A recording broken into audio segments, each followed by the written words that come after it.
예, 여러분 한 주간 또 잘 지내셨습니까? 예. 지난주부터 우리는 우리가 한국 사람이지만 잘 모르는 우리 한국 사람들의 종교적인 특성, 제가 지난주에 말씀드린 대로 복음을 씨앗에 비유하자면 우리 한국 사람들의 마음밭에 대해서 살펴보고 있습니다. 다 기억나시죠? 예. 그 나라 사람들의 종교적인 특성을 제일 잘 연구할 수 있는 자료가 뭐라고요? 신화. 그래서 우리가 단군 신화를 역사적 사실은 아니지만 상징적 의미에서 우리가 한번 읽어보았습니다. 우리 한국 사람들의 종교적인 특성이 뭘까? 제가 여러분에게 오늘 소개할 첫 번째 단어는요, 하늘 고향 의식이라는 단어입니다. 하늘 고향 의식.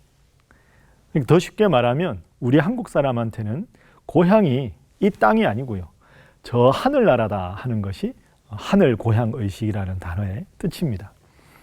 자, 단군 신화 우리가 한번 다시 기억을 해보겠습니다. 처음에 누가 나왔죠? 환인이 나왔습니다. 그리고 환인의 아들이 누구? 환웅입니다. 여러분 단군 신화 원문에 보면 서자 환웅 이렇게 되어 있습니다. 서자가 무슨 뜻입니까? 서자, 첩의 아들? 아니 물론 뭐 한글로는 그렇게 볼 수 있는데요, 단군 신화 원문의 서자는 여러 서자입니다. 그러니까 환인의 여러 아들 중에 한 아들인 환웅은 이런 뜻입니다. 자, 환인은 하늘에 살았나요? 땅에 살았나요? 환인과 환웅, 하늘나라에 살았죠? 신이었나요? 인간이었나요? 신이었습니다. 그럼 여러분에게 제가 한번 질문을 드려보겠습니다. 아주 심플하게 쉽게 대답해 보십시오. 여러분, 하늘나라에 사는 게 멋있을까요? 땅에 사는 게 멋있을까요? 하늘나라. 신으로 사는 게 멋져 보입니까? 땅에 사는 게 멋져 보입니까? 신. 그러면 하늘나라에서 신으로 살았던 환인의 여러 아들 중에 한 아들이 환웅인데, 그 원문에 이렇게 되어 있어요. 수학할 때 숫자가 자주 삭자도 되거든요. 자주 삭자를 써서 삭의 천하. 환웅은 자주 천하, 하늘 아래, 그러니까 이 땅에 살기를 뜻의자, 뜻을 두었다. 그 다음에 탐구 인세, 인간 세상에 살기를 탐하고 구했다. 여러분 신기하지 않습니까? 여러분 분명히 저한테 하늘나라에서 신으로 사는 게 더 멋있다고 말씀하셨는데, 환웅이라는 아들은 유독 나는 하늘보다 저 땅에 살고 싶은데, 신으로보다는 인간으로 살고 싶은데, 이런 생각을 했다는 거죠. 그 다음 원문이 부지자의, 그 아버지 환인이 저 아들은 땅에서 인간하고 살고 싶어 하는구나 하는 뜻을 알고는 딱 이렇게 보니까 태백산 새 봉우리가 있는데 거기가 널리 인간을 이롭게 할 만하다. 한자로 뭘까요? 홍익인간 할 만하다. 그래서 좋다 환웅아, 그러면 내려가라. 그런데 너만 내려가면 안 되니까 하늘나라에 있던 내 신하들을 주겠다. 풍백, 우사, 운사. 풍백은 뭘 다스리는 하늘나라 관리일까요? 바람 풍자니까 바람. 우사는 비, 운사는 구름. 이게 이제 농사 짓는 농경 문화를 상징하는 겁니다. 여러분 농사가 잘 되려면 바람이 불어야 되고요. 그 다음에 비가 제때 내려줘야 되고, 그 다음에 구름은 태양을 가릴 수 있는, 태양하고 연결되는 거예요. 그러니까 농경 문화를 상징하는 게 풍백, 우사, 운사. 그래서 하늘나라의 신하들을 데리고 와서 이 땅의 여러 인간 세상의 모든 일들을 잘 다스리면서 제세이화, 하늘나라의 이치로 이 땅을 교화했다. 이게 이제 그 환웅이 이 땅에 내려온 이유입니다. 자, 여러분, 그러면 여기서 중요한 포인트가 하나 등장했습니다. 하늘나라에 사는 신이 인간 세상에서 땅에 내려와서 살고 싶어 했다. 그래서 이제 이 환웅이 내려왔죠. 그러면 이 환웅이 신시에서 사는데, 그 당시에 기도하면서 내가 사람이 되고 싶어요 했던 사람이 누군가요? 동물이 웅녀였죠. 웅녀. 그러면 환웅이 남자고 웅녀가 여자가 돼서 결혼을 해서 태어난 인물이 단군이다. 그래서 우리가 지난주에 공부한 대로 단군의 후손이다, 이렇게 되는 겁니다. 자, 그러면 단군의 후손인 우리는 하늘나라에 사는 게 아니라 땅에 살잖아요. 이 땅에. 이 땅에서 이제 단군의 후손으로 살아가는데, 정확하게 말하면 이 땅은 타향인 거예요. 단군의 아버지 환웅, 할아버지 환희는 다 하늘나라에 사는 신이잖아요. 그러니까 타양과 고향으로 생각해 보면 이 땅, 우리가 단군의 후손, 상징적으로 하지만 이 땅은 우리의 타향이고 우리의 본적지, 우리의 고향은 저 하늘이다. 이게 우리나라 사람들의 종교적 특성 첫 번째, 하늘, 고향, 의식이라는 단어의 뜻이 됩니다. 자, 그래서 이제 하늘, 고향, 의식이라는 단어 여러분 오늘 꼭 기억하시라고 말씀드렸는데요. 이 하늘을 고향으로 여기기 때문에 우리나라 사람들은 여러 가지 특성이 있습니다. 예를 들어서 우리나라 사람들의 언어 습관이 어떤지 한번 생각을 해보시죠. 내가 이 땅에 살아가지만 하늘로부터 왔다. 이런 의식이 있기 때문에 이 땅에 사는 내가 원래 하늘로부터 왔다. 그래서 하늘이 고향이다. 언어 습관으로 우리가 예를 들어볼까요?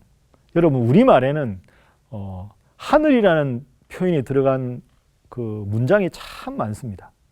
관용어구 중에서 하늘이라는 단어가 들어간 관용어구. 예를 들어서 뭐가 있을까요? 한번 생각해 보세요. 하늘이라는 단어가 들어간 문구. 하늘이 무섭지 않느냐. 하늘이 굽어보신다. 하늘이 알고 땅이 안다. 지성이면 감천이다. 여러분 이런 표현 잘 생각해 보세요. 하늘이 무섭지 않느냐. 하늘이 굽어보신다. 하늘이 알고 땅이 안다. 지성이면 감천이다. 이런 표현은요.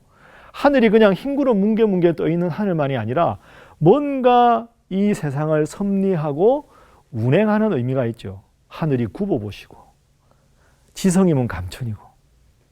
그러니까 우리나라 말에는 하늘이라는 표현이 참 많아요. 왜? 무의식 속에서 우리나라 사람들은 나는 하늘로부터 왔다 하는 의식이 있으니까. 그래서 우리나라 초기 교회 역사를 보면 외국에서 우리나라 선교하러 선교사님들이 오셨잖아요.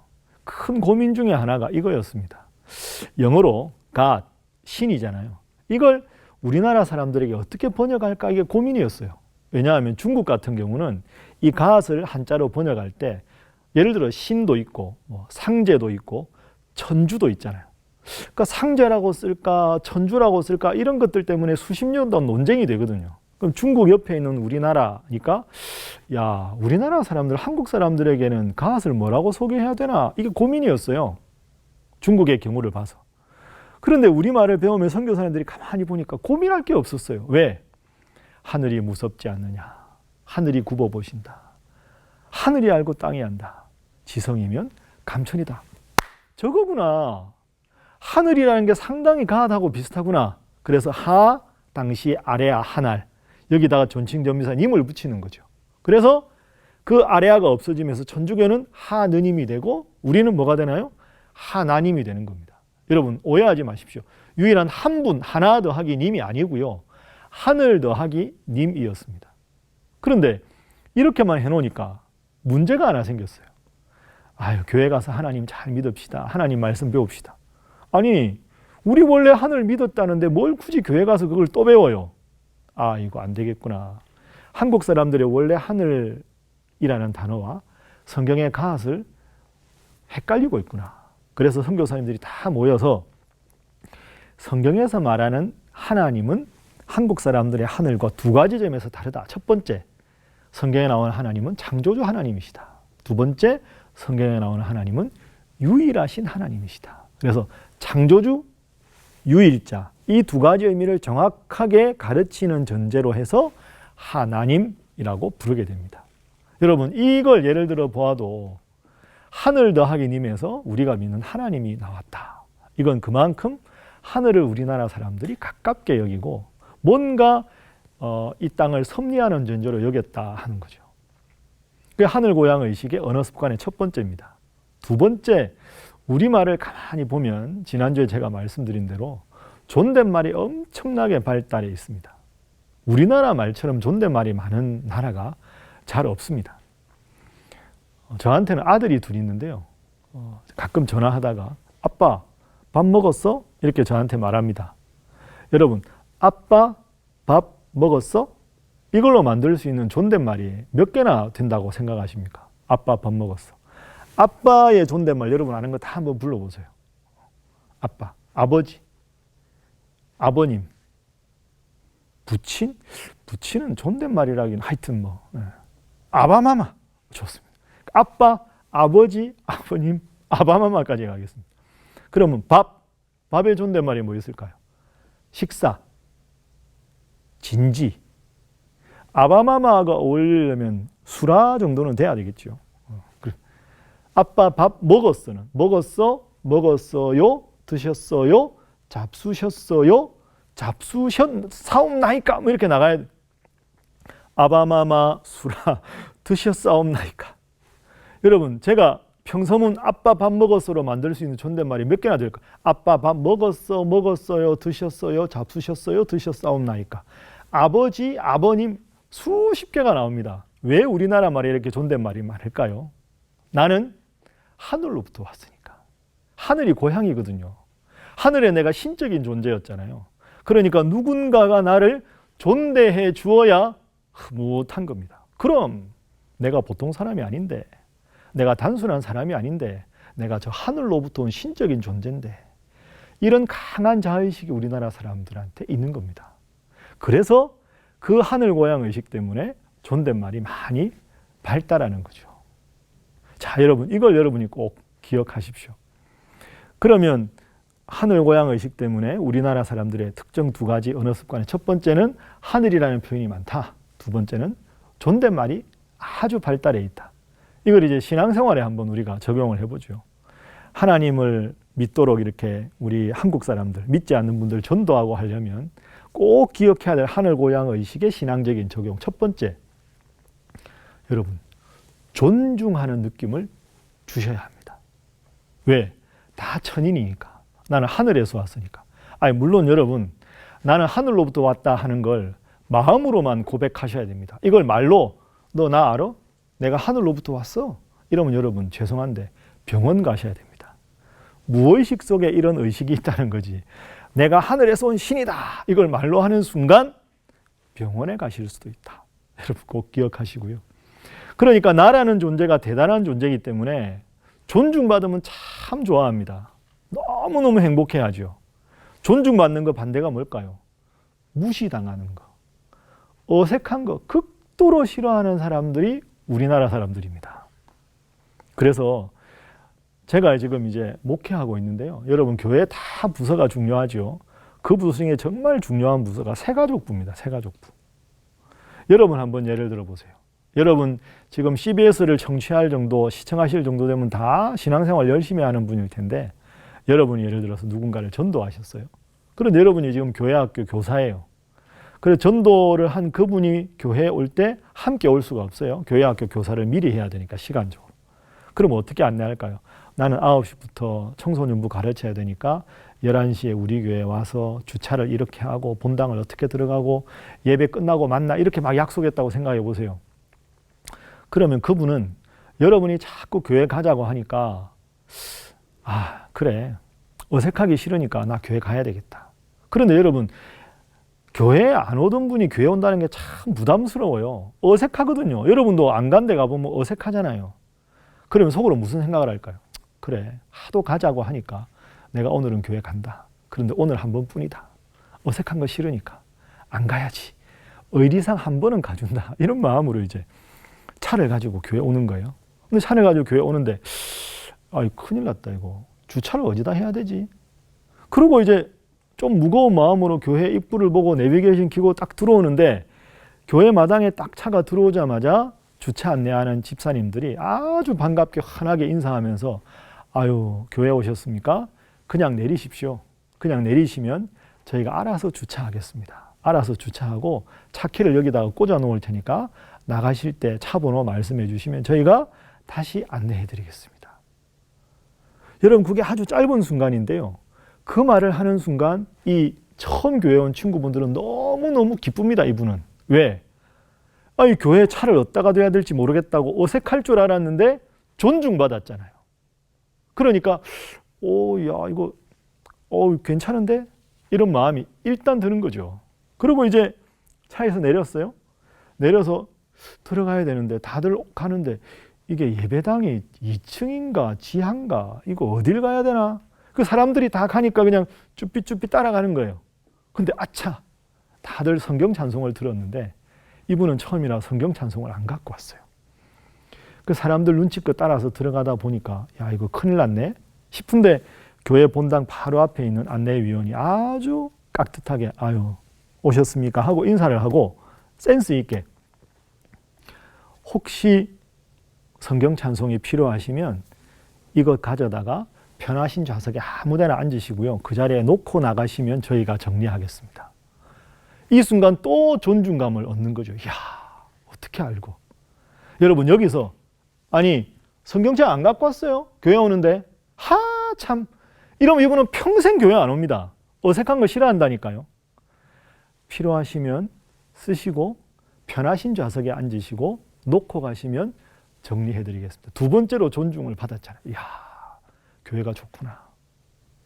그리고 예배를 드리는데 옆에 앉으신 분들이 예배 전후에 환하게 인사하고 밝게 해주면 정말 어색할 줄 알았는데 주차하면서 예배당 들어오면서 좌석에 앉아서 존중받은 거죠. 제 강의의 주제로 하면 이곳이 고향이구나. 교회가 이렇게 신시 같은 곳이구나. 이곳이 이렇게 행복한 곳이구나. 내가 이걸 몰랐구나. 아, 교회가 참 매력적인 곳이네. 이런 느낌을 안게 되는 거죠. 그러면 그분은 그 다음 주에도 교회 옵니다. 근데 여기서 중요한 포인트가 있습니다, 여러분. 친구가 왔어요. 예배 끝나고 만나서 반가워. 교회 오니까 어때? 너무 좋지? 이렇게 교회 오니까 내가 얼마나 좋은지 몰라. 이때 반응이 중요합니다. 다음 주에 또 올 거지? 여러분 이거 안 됩니다. 그거 묻지 마십시오. 왜? 교회 오니까 좋아? 다음 주에 또 올 거지? 라고 묻는 순간 이 천인은 자존심이 강하거든요. 나는 하늘로부터 온 존재인데 좋다고 빨리 표현하지 않습니다. 다음 주에 또 올 거지? 뭐 시간 봐서 되면 뭐 한 번 더 오든가 하지. 이게 진짜 우리나라 사람들은 좋다는 표현입니다. 너무 좋아. 나 다음 주 또 올 거야. 이런 반응은 기대하지도 마시고 강요해서도 안 됩니다. 그저 친구 예배당에서 친구 보니까 너무 내가 행복해. 고마워. 어색했을 텐데 내 부탁 들어줘서 참 고마워. 여기까지만 말하고 깊은 여운이 남으면 그분은 교회 옵니다. 그런데 여러분 뒤집어서 교회 바로 앞에 식당하는 사장님이 교회 오셨어요. 아유 뭐 우리 식당에 식사하러 오는 분들 교인들 많은데 나야 저 교회 뭐 다 알지 하고 들어오는데 아무도 환대를 안 하고 존중을 안 해주면 교회 바로 앞에 식당 사장님이라도 교회 안 옵니다. 왜? 존중받을 걸 기대했는데 어색해지니까. 여러분 잘 생각하십시오. 교회가 어떤 교회가 좋은 교회일까요? 고향 같은 교회. 그저 예배 드리는 것이 편하고 그냥 다들 가족 같고 편안한 분위기로 그렇게 드릴 수 있는 곳. 그래서 당구신화 표현으로 하면 이 땅이 신시구나. 하나님이 다스리는 행복한 고향 같은 곳이구나. 우리가 고향 가면 괜히 편안하잖아요.